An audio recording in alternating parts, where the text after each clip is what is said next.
Hello partner, kamusta naman ang inyong Divas for Divas sa Amerika? Okay naman. Successful. Nagpapasalamat kami, syempre on behalf of si Miss Kula Desma, Jaja Padilla, Regine Velasquez. Ako po, nagpapasalamat po kami sa lahat ng mga kaibigan natin at kababayan natin na nasa US na nanood po ng aming mga programa doon. Ayan, isa yan sa mga press con namin. I think that was the one in LA. Ang masaya dyan, I think, is because parati kami magkakasama. Actually, medyo hectic yung schedule namin because we would do 2 shows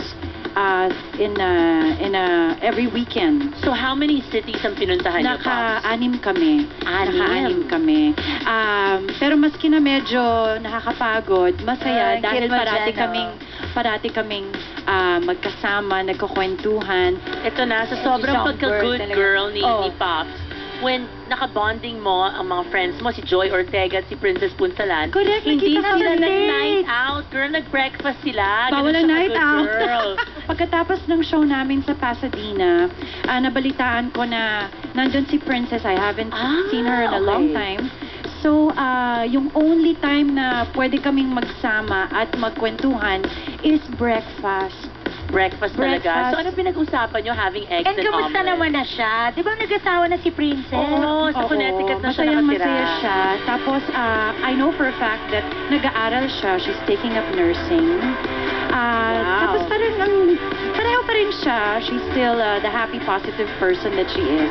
Kamusta naman ang mga big boys mo na talagang sobrang ang lalaki na talaga? Si Ram tsaka si Robin, Oo. no? Grabe. Para talagang magkasing height na kayo. Mas matangkad pa Mas yata matangkad kayo. pa sila sa akin. Si Kuya kasi, nasa Vegas ngayon kasama yung dad niya. He decided to try it out there. He wants to go to school there. So medyo nag-a-adjust siya.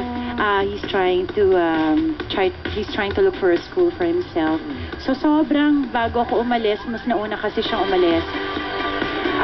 Yung talagang sobrang emotional ako kasi sa sobrang daming nangyayari sa buhay ko din, dumagdag pa na... Sila ang iyong strength. Tapos umalis pa si Kuya. Although kasama ko pa rin si Ram. Si Baby Boy. Oo, kaya nagmadali rin ako umuwi para magkasama kami ni bunso ko dito. Nako, sa mga hindi nakakaalam, si Pops napakahusay na makeup artist. I mean, siya Sobra. nagme-makeup sa sarili niya, nagme-makeup siya sa ibang tao. So ngayon, tuturuan naman tayo ni Miss Pops. Tuturuan ko Ay ba mga kayo? and Papakita ko beauty lang sa tips inyo. para sa pagpapaganda and pag-makeup. Ito usually yung makeup kit na dinadala ko.